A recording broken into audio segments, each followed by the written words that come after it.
Class 10 ಸಮಾಜ ವಿಜ್ಞಾನ ಭೂಗೋಳ ಅಧ್ಯಾಯ 6 ಭಾರತದ ಜಲ ಸಂಪನ್ಮೂಲಗಳು. ಪ್ರಶ್ನೆ 1. ಸಿಂಧೂ ನದಿಯು ಡ್ಯಾಶ್ ಬಳಿ ಉಗಮವಾಗುತ್ತದೆ? ಕೈಲಾಶ್ ಪರ್ವತ. ಪ್ರಶ್ನೆ 2. ದಕ್ಷಿಣ ಭಾರತದಲ್ಲೇ ಉದ್ದವಾದ ನದಿ ಡ್ಯಾಶ್ ಆಗಿರುತ್ತದೆ? ಗೋದಾವರಿ. ಪ್ರಶ್ನೆ 3. ಹಿರಾಕುಡ್ ಅಣೆಕಟ್ಟೆಯನ್ನು ಡ್ಯಾಶ್ ನದಿಗೆ ನಿರ್ಮಿಸಲಾಗಿದೆ? ಹಿರಾಕುಡ್ ಅಣೆಕಟ್ಟೆಯನ್ನು ಡ್ಯಾಶ್ ನದಿಗೆ ನಿರ್ಮಿಸಲಾಗಿದೆ? ಮಹಾನದಿ. ಪ್ರಶ್ನೆ 4. ಗಂಗಾ ನದಿಗೆ ಬಂದು ಸೇರುವ ಡ್ಯಾಶ್ ನದಿಯು ಉದ್ದವಾದ ಉಪನದಿ? ಉತ್ತರ ಯಮುನಾ. ಪ್ರಶ್ನೆ 5. ಕೋಸಿ ಯೋಜನೆಯು ಡ್ಯಾಶ್ ಮತ್ತು ಡ್ಯಾಶ್ ದೇಶಗಳ ಸಂಯುಕ್ತ ಯೋಜನೆಯಾಗಿದೆ? ಉತ್ತರ ಭಾರತ್ ಮತ್ತು ನೇಪಾಳ. ಪ್ರಶ್ನೆ 6. ಉತ್ತರ ಭಾರತದ ಪ್ರಮುಖ ನದಿಗಳು ಯಾವುವು? ಉತ್ತರ ಸಿಂಧೂ, ಗಂಗಾ ಮತ್ತು ಬ್ರಹ್ಮಪುತ್ರ ಉತ್ತರ ಭಾರತದ ಪ್ರಮುಖ ನದಿಗಳು. ಪ್ರಶ್ನೆ 7. ಸಿಂಧೂ ನದಿ ಎಲ್ಲಿ ಉಗಮವಾಗುತ್ತದೆ? ಕೈಲಾಶ್ ಪರ್ವತ. ಸಿಂಧೂ ನದಿಯ ಉಪನದಿಗಳು ಯಾವುವು? ಉತ್ತರ ಝೀಲಂ, ಚಿನಾಬ್, ಬಿಯಾಸ್, ರಾವಿ ಮತ್ತು ಸಟ್ಲೇಜ್. ಪ್ರಶ್ನೆ 9. ಭಾರತದ ಉದ್ದವಾದ ನದಿ ಯಾವುದು? ಉತ್ತರ ಗಂಗಾ ನದಿ. ಪ್ರಶ್ನೆ 10. ಗಂಗಾ ನದಿ ಎಲ್ಲಿ ಉಗಮ ಹೊಂದುತ್ತದೆ? ಉತ್ತರ ಗಂಗೋತ್ರಿ. ಪ್ರಶ್ನೆ 11. ಗಂಗಾ ನದಿಯ ಉದ್ದವಾದ ಉಪನದಿ ಯಾವುದು? ಉತ್ತರ ಯಮುನಾ ಉದ್ದವಾದ ಉಪನದಿ. ಪ್ರಶ್ನೆ 12.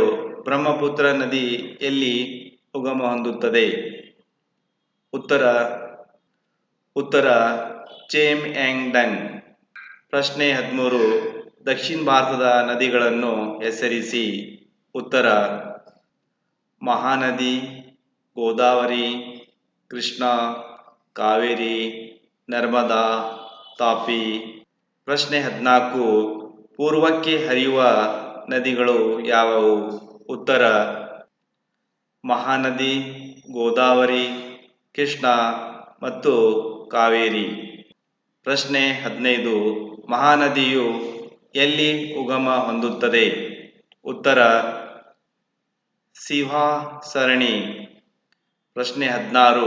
ದಕ್ಷಿಣ ಭಾರತದಲ್ಲೇ ಉದ್ದವಾದ ನದಿ ಯಾವುದು?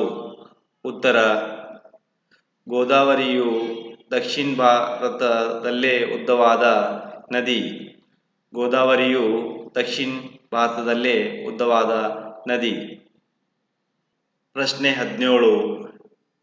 ಕೃಷ್ಣಾ ನದಿ ಎಲ್ಲಿ ಉಗಮ ಹೊಂದುತ್ತದೆ? ಉತ್ತರ ಮಹಾಬಲೇಶ್ವರ್. ಪ್ರಶ್ನೆ 18. ಕಾವೇರಿ ನದಿಯ ಉಪನದಿಗಳು ಯಾವುವು? ಉತ್ತರ ಹೇಮಾವತಿ, ಶಿಂಷಾ, ಕಬಿನಿ, ಅರ್ಕಾವತಿ, ಲಕ್ಷ್ಮಣ ತೀರ್ಥ, ಸುವರ್ಣಾವತಿ ಮತ್ತು ಭವಾನಿ. ಪ್ರಶ್ನೆ 19. ಕಾವೇರಿ ನದಿಯು ಎಲ್ಲಿ ಉಗಮ ಹೊಂದುತ್ತದೆ? ಉತ್ತರ ತಲಕಾವೇರಿ. ಪ್ರಶ್ನೆ 20. ಪಶ್ಚಿಮಕ್ಕೆ ಹರಿಯುವ ನದಿಗಳನ್ನು ಹೆಸರಿಸಿ? ಉತ್ತರ ನರ್ಮದಾ ಮತ್ತು ತಾಪಿ.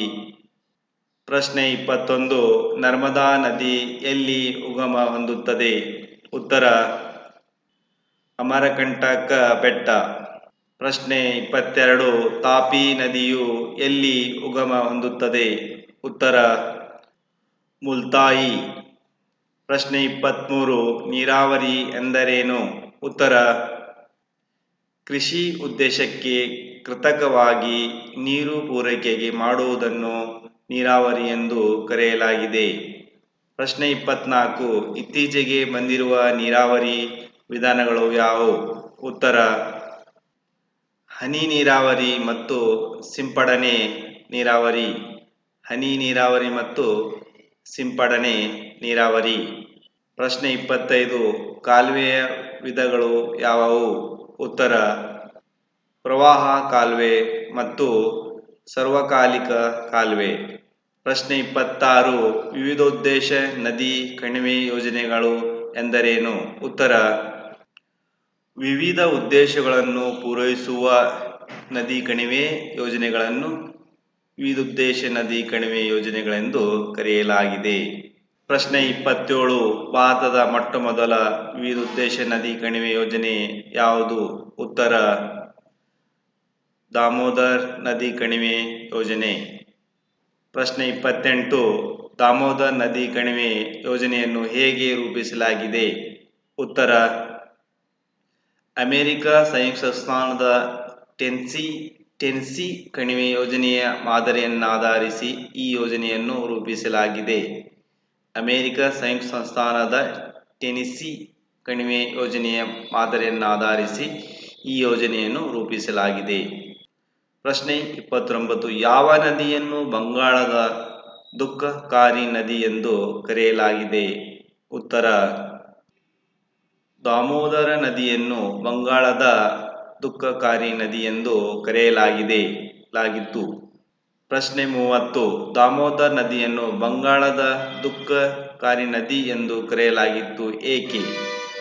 ಉತ್ತರ ದಾಮೋದರ್ ನದಿಯನ್ನು ಬಂಗಾಳದ ದುಃಖಕಾರಿ ನದಿ ಎಂದು ಕರೆಯಲಾಗಿತ್ತು ಏಕೆಂದರೆ ಮಳೆಗಾಲದಲ್ಲಿ ಈ ನದಿಯು ಪ್ರವಾಹದಿಂದ ಉಕ್ಕಿ ಹರಿದಾಗ ಬೆಳೆಗಳು ಮತ್ತು ಜನವಸತಿಗಳಿಗೆ ಹಾನಿಯಾಗುತ್ತಿತ್ತು.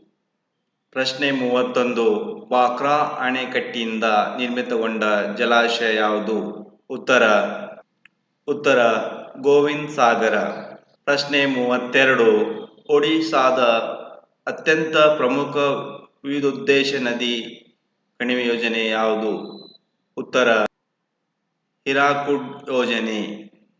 ಪ್ರಶ್ನೆ 33 ಭಾರತದಲ್ಲೇ ಉದ್ದವಾದ ಅಣೆಕಟ್ಟು ಯಾವುದು? ಉತ್ತರ ಹಿರಾಕುಡ್ ಅಣೆಕಟ್ಟೆಯು ಭಾರತದಲ್ಲೇ ಉದ್ದವಾದದ್ದು. ಪ್ರಶ್ನೆ 34 ತುಂಗಭದ್ರಾ ನದಿಯಲ್ಲಿ ಅಣೆಕಟ್ಟನ್ನು ನಿರ್ಮಿಸಲಾಗಿದೆ? ತುಂಗಭದ್ರಾ ನದಿಗೆ ಎಲ್ಲಿ ಅಣೆಕಟ್ಟನ್ನು ನಿರ್ಮಿಸಲಾಗಿದೆ? ಉತ್ತರ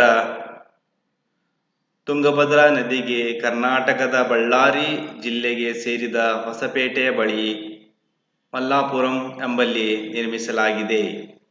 ಪ್ರಶ್ನೆ 35 ತುಂಗಭದ್ರಾ ಯೋಜನೆಯಿಂದ ನಿರ್ಮಾಣಗೊಂಡ ಜಲಾಶಯ ಯಾವುದು? ಉತ್ತರ ಪಂಪಸಾಗರ. ಪ್ರಶ್ನೆ 35 ಕರ್ನಾಟಕದ ಅತಿ ದೊಡ್ಡ ವಿವಿಧೋದ್ದೇಶ ನದಿ ಕಣಿವೆ ಯೋಜನೆ ಯಾವುದು? ಉತ್ತರ ಕೃಷ್ಣಾ ಮೇಲ್ದಂಡೆ ಯೋಜನೆ. ಕೃಷ್ಣಾ ಮೇಲ್ದಂಡೆಯ ಯೋಜನೆ. ಪ್ರಶ್ನೆ 27 ಉತ್ತರ ಪ್ರದೇಶದ ಪ್ರಮುಖ ವಿವಿಧೋದ್ದೇಶ ನದಿ ಕಣಿವೆ ಯೋಜನೆ ಯಾವುದು? ರಿಹಾಂದ್ ಯೋಜನೆ. ಪ್ರಶ್ನೆ 38 ರಿಹಾಂದ್ ಯೋಜನೆಯಿಂದ ನಿರ್ಮಾಣಗೊಂಡ ಜಲಾಶಯ ಯಾವುದು? ಉತ್ತರ ಗೋವಿಂದ್ ವಲ್ಲಭ್ ಪಂತ್ ಸಾಗರ. ಪ್ರಶ್ನೆ 39 ಬ್ರಹ್ಮಪುತ್ರ ನದಿ ಕುರಿತು ವಿವರಿಸಿ. ಉತ್ತರ ಇದು ಮಾನಸ್ ಸರೋವರ ಸಮೀಪ ಚೆಮ್ಎಂಡಂಗ್ ಎಂಬಲ್ಲಿ ಟಿಬೆಟ್ ಉಗಮವಾಗುತ್ತದೆ. ಆರಂಭದಲ್ಲಿ ಪೂರ್ವಾಭಿಮುಖವಾಗಿ ಹರಿದು ಅರುಣಾಚಲ ಪ್ರದೇಶದಲ್ಲಿ ಕಿರಿದಾದ ಕಂದರವೊಂದರ ಮೂಲಕ ಭಾರತವನ್ನು ಪ್ರವೇಶಿಸುತ್ತದೆ. ನಂತರ ಪಶ್ಚಿಮಕ್ಕೆ ಹರಿಯುತ್ತಾ ಬಾಂಗ್ಲಾದೇಶದಲ್ಲಿ ದಕ್ಷಿಣಕ್ಕೆ ತಿರುಗಿ ಗಂಗಾ ನದಿಯೊಂದಿಗೆ ಸೇರುವುದು. ಇದರ ಉದ್ದ 2589 ಕಿಲೋಮೀಟರ್ಗಳು. ಪ್ರಶ್ನೆ 40 ನೀರಾವರಿ ಎಂದರೇನು? ಭಾರತದ ಪ್ರಮುಖ ನೀರಾವರಿ ವಿಧಗಳನ್ನು ತಿಳಿಸಿ. ಉತ್ತರ ಕೃಷಿ ಉದ್ದೇಶಕ್ಕೆ ಕೃತಕವಾಗಿ ನೀರು ಪೂರೈಕೆ ಮಾಡುವುದನ್ನು ನೀರಾವರಿ ಎಂದು ಕರೆಯಲಾಗಿದೆ. ಭಾರತದಲ್ಲಿ ಬಾವಿ, ಕಾಲುವೆ ಮತ್ತು ಕೆರೆ ನೀರಾವರಿ ವಿಧಾನಗಳನ್ನು ರೂಢಿಯಲ್ಲಿವೆ. ಪ್ರಶ್ನೆ 41 ಭಾರತದಲ್ಲಿ ನೀರಾವರಿ ಏಕೆ ಅತ್ಯವಶ್ಯಕ? ಉತ್ತರ ಭಾರತವು ಕೃಷಿ ಪ್ರಧಾನ ದೇಶ. ಆದ್ದರಿಂದ ಕೃಷಿಗೆ ಅವಶ್ಯಕವಾದಷ್ಟು ಹಾಗೂ ನಿರಂತರವಾದ ನೀರಿನ ಸರಬರಾಜು ಅತ್ಯಗತ್ಯ. ಭಾರತದ ಕೃಷಿಯು ಬಹುಮುಖ್ಯವಾಗಿ ಮಾನ್ಸೂನ್ ಮಳೆಯನ್ನಾಧರಿಸಿದೆ. ಆದರೆ ಮಳೆ ಹಂಚಿಕೆಯು ಋತುಕಾಲಿಕ, ಅಕಾಲಿಕ ಮತ್ತು ಅಸಮಾನತೆಯಿಂದ ಕೂಡಿದೆ.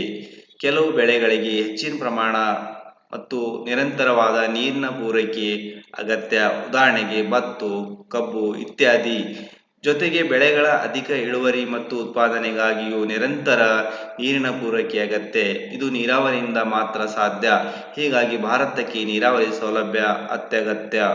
ಪ್ರಶ್ನೆ 42. ವಿವಿಧೋದ್ದೇಶ ನದಿ ಕಣಿವೆ ಯೋಜನೆಗಳೆಂದರೇನು?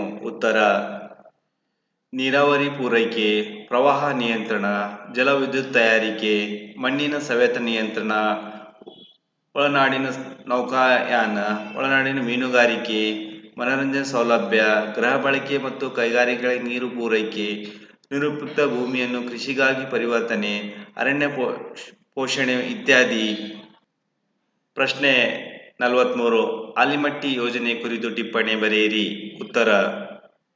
ಉತ್ತರ: ವಿಜಯಪುರ ಜಿಲ್ಲೆ ಬಸವನ ಬಾಗೇವಾಡಿ ತಾಲೂಕಿನಲ್ಲಿರುವ ಆಲಿಮಟ್ಟಿ ಗ್ರಾಮದ ಬಳಿ ಆಲಿಮಟ್ಟಿ ಅಣೆಕಟ್ಟೆ ಮತ್ತು ಮುದ್ದೇಬಿಹಾಳ ತಾಲೂಕಿನ ಸಿದ್ದಾಪುರ ಗ್ರಾಮದ ಸಮೀಪದಲ್ಲಿ ನಾರಾಯಣಪುರ ಅಣೆಕಟ್ಟೆಯನ್ನು ಕಟ್ಟಲಾಗಿದೆ. ಬಾಗಲಕೋಟೆ, ವಿಜಯಪುರ, ಕಲಬುರಗಿ, ಯಾದಗಿರಿ ಹಾಗೂ ಬೆಳಗಾವಿ ಜಿಲ್ಲೆಯ ಕೆಲವು ಭಾಗಗಳು ಈ ಯೋಜನೆಯ ಲಾಭವನ್ನು ಪಡೆಯುತ್ತವೆ. ಪ್ರಶ್ನೆ 44. ಬಾವಿ ನೀರಾವರಿ ಪ್ರಾಮುಖ್ಯತೆ ಮತ್ತು ಹಂಚಿಕೆ ಕುರಿತು ಬರೆಯಿರಿ. ಉತ್ತರ: ಇದು ಭಾರತದ ಅತಿ ಪ್ರಮುಖವಾದ ನೀರಾವರಿ ವಿಧಾನ. ದೇಶದ ಒಟ್ಟು ನೀರಾವರಿ ಕ್ಷೇತ್ರದಲ್ಲಿ ಶೇಕಡಾ 60.7 ಭಾಗವು ಬಾವಿ ನೀರಾವರಿ ಸೌಕರ್ಯ ಹೊಂದಿದೆ. ಬಾವಿ ನೀರಾವರಿ ಕಡಿಮೆ ಮಳೆಯಾಗುವ ಪ್ರದೇಶದಲ್ಲಿಯೂ ಸಾಧ್ಯ. ಕಡಿಮೆ ವೆಚ್ಚದಲ್ಲಿ ಸುಲಭವಾಗಿ ಬಾವಿ ತೋಡಬಹುದು. ವೆಚ್ಚದಾಯಕ ತಂತ್ರಜ್ಞಾನ ಬೇಕಾಗಿಲ್ಲ. ಸಣ್ಣ ಭೂ ಹಿಡುವಳಿ ರೈತರಿಗೂ ಇದು ಲಭ್ಯವಾಗಬಲ್ಲದು. ಗಂಗಾ ನದಿ ಬಯಲಿನಲ್ಲಿ ಬಾವಿ ನೀರಾವರಿಯ ವ್ಯಾಪಕವಾಗಿ ರೂಢಿಯಲ್ಲಿದೆ.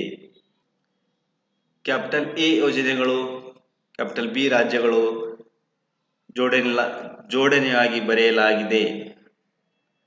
ನಾಗಾರ್ಜುನಸಾಗರ Telangana, ಬಾಕ್ರನಂಗಲ Himachal Pradesh, Hirakud Odisha, Tungabhadra Karnataka.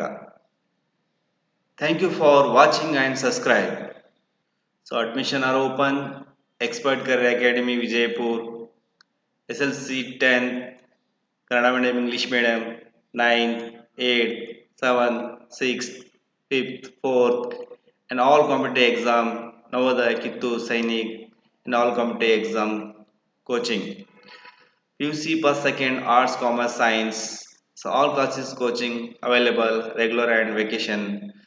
Expert Career Academy, ವಿಳಾಸ ಸೈನಿಕ್ ಸ್ಕೂಲ್ ಮೊದಲನೇ ಗೇಟ್ ಹತ್ತಿರ, ಹಬೀಬ್ ನಗರ್, ವಿಜಯಪುರ.